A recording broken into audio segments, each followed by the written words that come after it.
কখনো কি রাতের আকাশের দিকে তাকিয়ে ভেবেছেন, এই যে কোটি কোটি তারকা, এই সুবিশাল মহাবিশ্ব, এর শেষ কোথায়? এই যে আমাদের জীবন, আমাদের হাসি কান্না, স্বপ্ন আর বাস্তবতা, সবকিছুই কি একদিন থেমে যাবে? হ্যাঁ, থেমে যাবে। ইসলাম আমাদের শেখায় এই পৃথিবীর একটি শেষ আছে। এমন একটি দিন আসবে যেদিন সবকিছু ধ্বংস হয়ে যাবে। সেই দিনটির নাম কিয়ামত। আজ আমরা কোনো সাধারণ গল্প বলতে আসিনি। আজ আমরা কল্পনার চোখে ভ্রমণ করব সেই ভয়ঙ্কর দিনে, যার বর্ণনা স্বয়ং আল্লাহ তাআলা কুরআনে দিয়েছেন। যে দিনের সত্যতা নিয়ে কোনো মুমিনের মনে বিন্দুমাত্র সন্দেহ নেই। তাই অনুরোধ করছি, ভিডিওটি শেষ পর্যন্ত দেখুন। কারণ এই আলোচনা শুধু জ্ঞানার্জনের জন্য নয়, বরং আমাদের ঈমানকে শক্তিশালী করার একটি মাধ্যম। আর আপনি যদি আমাদের চ্যানেলে নতুন হয়ে থাকেন, তাহলে এখনই সাবস্ক্রাইব করে আমাদের এই আধ্যাত্মিক যাত্রার সঙ্গী হন। পৃথিবী তখন তার শেষ প্রান্তে। মানুষ হালাল হারাম ভুলে গিয়ে দুনিয়ার মোহে ডুবে আছে। সততা বিলুপ্ত, মিথ্যাই যেন সমাজের নীতি। পৃথিবীতে আল্লাহকে ডাকার মতো মানুষ খুঁজে পাওয়া দুষ্কর। বড় বড় আলেমদের বিদায় ঘটেছে, আর পৃথিবী ভরে গেছে জাহেলিয়াত বা অজ্ঞতায়। ঠিক সেই মুহূর্তে হাজার হাজার বছরের অপেক্ষার পর আল্লাহর ফেরেশতা হযরত ইসরাফিল আলাইহিস সালাম তার মুখে সিঙ্গা নিয়ে প্রস্তুত। তিনি শুধু একটি আদেশের অপেক্ষায়, এবং আদেশ এলো। ইসরাফিল আলাইহিস সালাম তাঁর সমস্ত শক্তি দিয়ে সিঙ্গায় ফুঁ দিলেন। এমন এক ভয়ঙ্কর শব্দ যা আগে কেউ কখনো শোনেনি। পুরো পৃথিবী দোলনার মতো কাঁপতে শুরু করল। মানুষ পায়ের নিচে মাটি খুঁজে পেল না। টেকনোলজি, মিলিটারি পাওয়ার, মানি, কোনো কিছুই আল্লাহর হুকুমের সামনে টিকতে পারল না। সেদিন একজন মা তার কোলের শিশুকে ভুলে দৌড়াবে। গর্ভবতী নারীর গর্ভপাত হয়ে যাবে। মানুষ ভয়ে এমনভাবে ছোটাছুটি করবে যেন তারা মাতাল, কিন্তু তারা মাতাল নয়, বরং আল্লাহর আযাব এতটাই কঠিন হবে। সবাই তখন শুধু একাই ছুটছে আর চিৎকার করছে, ইয়া নাফসি, ইয়া নাফসি, অর্থাৎ আমার কি হবে, আমার কি হবে। প্রথম সিঙ্গার ফুঁয়ের পর সবকিছু ধ্বংস হয়ে গেল। এরপর আল্লাহর আদেশে মৃত্যুর ফেরেশতা হযরত আজরাইল আলাইহিস সালাম তার শেষ দায়িত্ব পালনে নামবেন। একে একে পৃথিবীর বুকে বেঁচে থাকা শেষ প্রাণীটির রূহ কবজ করা হবে। তারপর জিনদের এবং তারপর নিম্নস্তরের ফেরেশতাদের।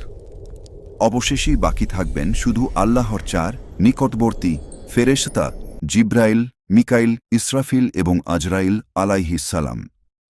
আল্লাহর হুকুমে হযরত আজরাইল আলাইহিস সালাম একে একে তাঁদেরও রূহ কবজ করবেন।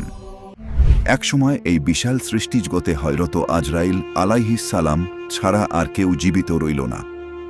তিনি অসহায়ভাবে আল্লাহর কাছে আরজ করলেন, হে আমার রব, আমি ছাড়া আর কেউ বেঁচে নেই। আল্লাহ হুকুম করলেন, হে মৃত্যুর ফেরেশতা, তোমাকেও মৃত্যুবরণ করতে হবে। সেই ভয়ঙ্কর মুহূর্তে মৃত্যুর স্বাদ গ্রহণ করে হযরত আজরাইল আলাইহিস সালাম বলবেন, আপনার মহিমার কসম, আমি যদি জানতাম রূহ কবজ করা এতটা বেদনাদায়ক, আমি এই দায়িত্ব পালনের জন্য আপনার কাছে মিনতি করতাম না। আল্লাহ তখন ঘোষণা করবেন, লিমানিল মুলকুল ইয়াউম, আজ রাজত্বকার।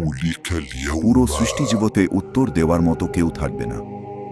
আল্লাহ নিজেই তাঁর মহিমায় উত্তর দেবেন, লিল্লাহিল ওয়াহিদিল কাহার। এই রাজত্ব কেবল এক ও পরাক্রমশালী আল্লাহর জন্য। কিন্তু এখানেই শেষ নয়। এরপর আল্লাহ তাআলা আবার জীবন দান করবেন। তিনি হযরত ইসরাফিল আলাইহিস সালাম কে জীবিত করে দ্বিতীয়বার সিংহায় ফুঁ দেওয়ার আদেশ দেবেন। সবাই তখন নগ্ন পায়ে, বিবস্ত্র অবস্থায় হতবাক হয়ে উঠে দাঁড়াবে। কোটি কোটি মানুষ একত্রিত হবে এক বিশাল ময়দানে, যার নাম হাশরের ময়দান। সেই দিনটি হবে দুনিয়ার হিসাবে 50,000 বছরের সমান দীর্ঘ।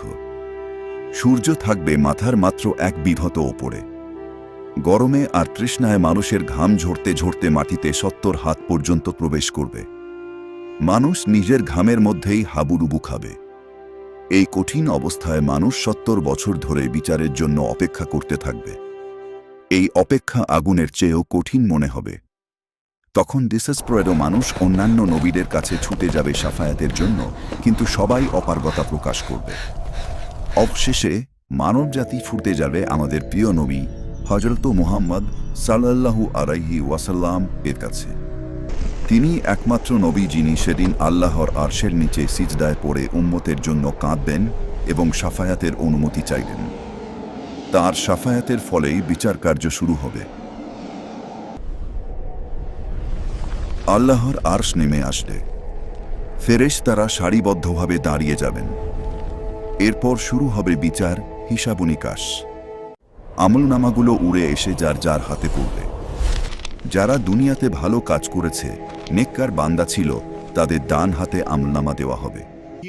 তারা খুশিতে চিৎকার করে বলবে, এই নাও আমার আমলনামা পড়ো।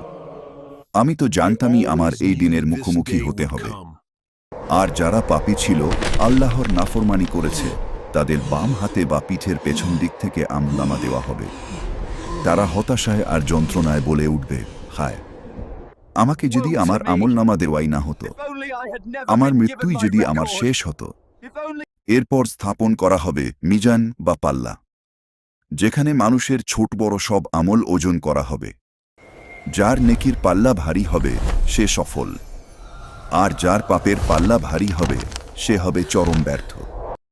সেদিন সামান্য একটি ভালো কাজের জন্য মানুষ হাহাকার করবে। বিচারের পর মানুষকে পার হতে হবে শেষ পরীক্ষা, সিরাত। এটি হল জাহান্নামের ওপর দিয়ে স্থাপিত একটি সেতু। দুনিয়ার আমল অনুযায়ী সবাই এই সেতু পার হবে। কেউ বিদ্যুতের গতিতে, কেউ বাতাসের গতিতে, কেউ ঘোড়ার গতিতে, আর কেউ হামাগুড়ি দিয়ে পার হবে। যার যার ইমানের আলো তাকে পথ দেখাবে। মুনাফিকদের আলো নিভে যাবে। তারা মুমিনদের কাছে আলো চেয়ে চিৎকার করবে, কিন্তু কোনো লাভ হবে না। আর যারা পাপী, তারা হোঁচট খেয়ে বা পা পিছলে জাহান্নামের অতল গহ্বরে হারিয়ে যাবে। বন্ধুরা, এই হলো কিয়ামতের দিনের একটি সংক্ষিপ্ত চিত্র, যা শোনার পর আমাদের অন্তরাত্মা কেঁপে ওঠে। কিন্তু সিরাতের অপর প্রান্তে কি আছে? যারা এই কঠিন পথ পাড়ি দেবে, তাদের জন্য কি পুরস্কার অপেক্ষা করছে? জান্নাতের সেই অকল্পনীয় জীবন আসলেই কেমন? আর যারা জাহান্নামে পতিত হবে, তাদের শাস্তি বা কতটা ভয়ঙ্কর? এসব কিছু নিয়ে আমরা বিস্তারিত আলোচনা করব আমাদের পরবর্তী পর্বে। আমাদের এই আধ্যাত্মিক যাত্রায় সঙ্গী হতে চ্যানেলটি অবশ্যই সাবস্ক্রাইব করুন এবং বেল আইকনে ক্লিক করে রাখুন, যাতে পরবর্তী পর্বটি আপনার মিস না হয়। এই ভিডিওটি যদি আপনার মনে সামান্য আল্লাহর ভয় সৃষ্টি করে, যদি আপনাকে এক মুহূর্তের জন্য আপনার জীবনের উদ্দেশ্য নিয়ে ভাবতে সাহায্য করে, তবে ভিডিওটিতে একটি লাইক দিন এবং আপনার বন্ধু ও পরিবারের সাথে শেয়ার করুন। হতে পারে আপনার একটি শেয়ার কারো হিদায়াতের কারণ হবে। আল্লাহ আমাদের সকলকে কিয়ামতের দিনের ভয়াবহতা থেকে রক্ষা করুন এবং বিনা হিসাবে জান্নাত নসিব করুন। আমিন।